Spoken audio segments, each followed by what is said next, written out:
sun will be darkened, and the moon will not give its light, and the stars will be falling from the sky, and the powers in the heavens will be shaken. And then they will see the Son of Man coming in the clouds with great power and glory. And then he will send out the angels and gather his elect from the four winds, from the end of the earth to the end of the sky. Learn a lesson from the fig tree. When its branch becomes tender and sprouts leaves, you know that summer is near. In the same way, when you see these things happening, know that he is near, at the gates. Amen, I say to you, this generation will not pass away until all these things have taken place. Heaven and earth will pass away, but my words will not pass away.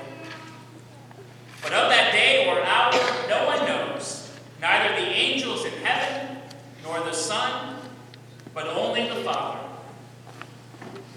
The Gospel of the Lord. Praise to you, Lord Jesus Christ.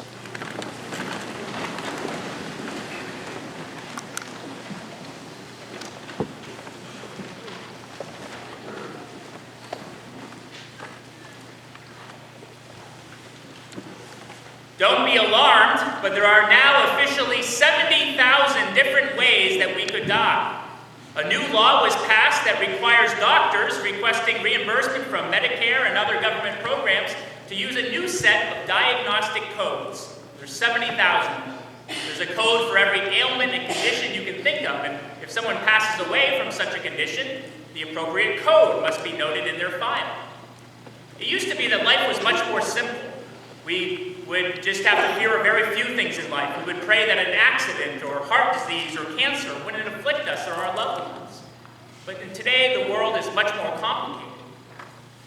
Such causes of injury or death in the new codes include such frightening prospects as parrot bite or sucked into a jet engine. Some of the more thought-provoking codes include code Z63.1, problems with in-laws. I didn't know you could die from that. Or code P.52b, burn due to water skis being on fire. I'm not sure whose job it was to be paid and sit around and come up with every possible cause of injury or death they could imagine, but I really wouldn't mind having their job. I suppose for each of us, our lives will come to an end one day, and someone will put a little code like that next to our file. But death is nothing to be afraid of. Because of what Jesus has done for us in his death and resurrection, death no longer has power over us. We can even laugh at death a little bit. It's true that everything in the world, including our own lives, will come to an end. But even nature is full of examples of death leading to new life. The forest fire, the destructive fire which wipes out a forest but then allows new and better trees to grow. The decay of plants and animals that nurtures the soil. Jesus uses the example of the fig tree.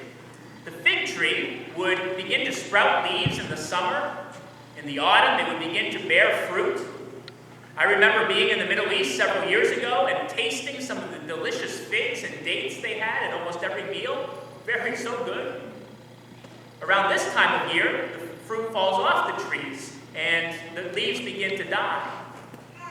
But then the cycle begins all over again. It's so warm in Palestine that you get 2 crops of figs every year, and so you get fruit again in the spring.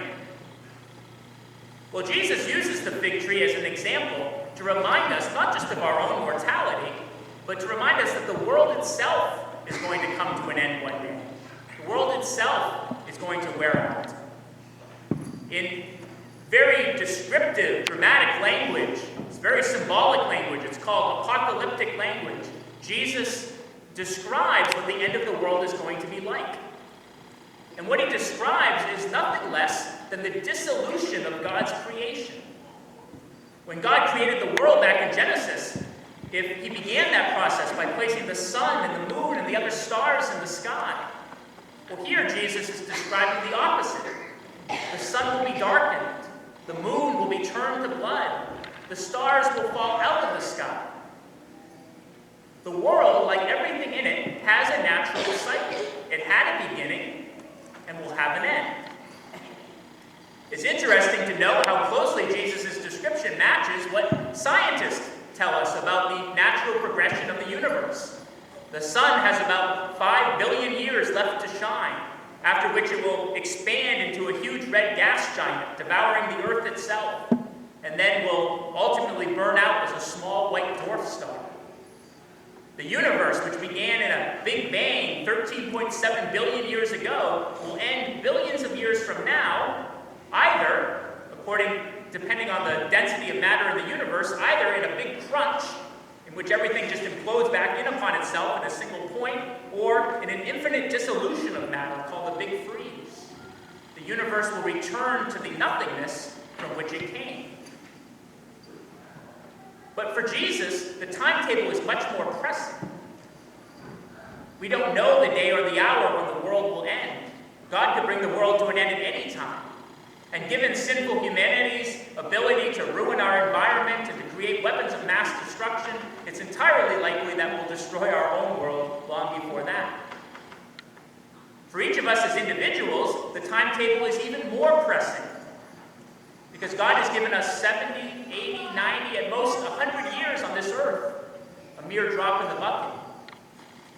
Everything comes to an end sooner rather than later, and not just fig trees. A couple of weeks ago, we took out the 2 tall pine trees that were here in front of the church. And those trees have stood there for a long time. For decades, people would give shade to people as they went out of church. Some people remember they used to put Christmas lights in those trees to decorate for the holidays. But over the last several years, the trees have become overgrown. It became a danger to the buildings and the electrical wires that were around. The branches were beginning to die and fall off the trees. And I could see every time I drove by, I would notice that one of the pine trees in particular were leaning dangerously close towards my house. I could sort of calculate it would probably fall right in my office if it ever came down in a storm. And as the Bible says, there's a time for everything, a time to plant and a time to uproot the plant. And so the tree company came over, and it was amazing to watch them take down these tall, tall trees that have stood there for years in a matter of just a few hours. And they got the trees down in a very small space between the road and the church building. People were coming out to the sidewalk to watch this amazing process take place as they climbed up into ropes in the tall branches and took the trees down section by section. Afterward, people came over to look at the stumps that were left, and they began to count the rings to see how old the trees were. Some people said 68 rings, some people said 82. I get a different answer from everyone. After Mass, you might want to go out and count the rings yourself. You better do it quickly. Even the stumps are going to be gone soon. We're going to be grinding them down later this week. Even in the end of those trees, though, there is already a new beginning. I wasn't sure how the front of the church was going to look with the trees missing. Would it look too empty? But actually, there's a whole new view of the church now from the street. The church is much more prominent on the street. We've gotten many compliments. People are able to see the sign now that we advertise the tab sale and other parish events. They're able to see it as we drive by.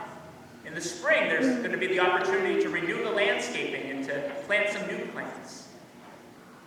A Christian always looks for a new beginning in every ending. Looks for new life in every death.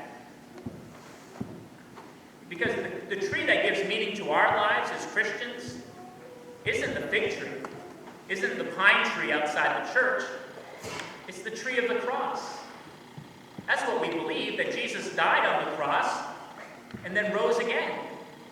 And we look for that pattern to happen again and again in our own lives. Death and resurrection, death and resurrection, death and resurrection.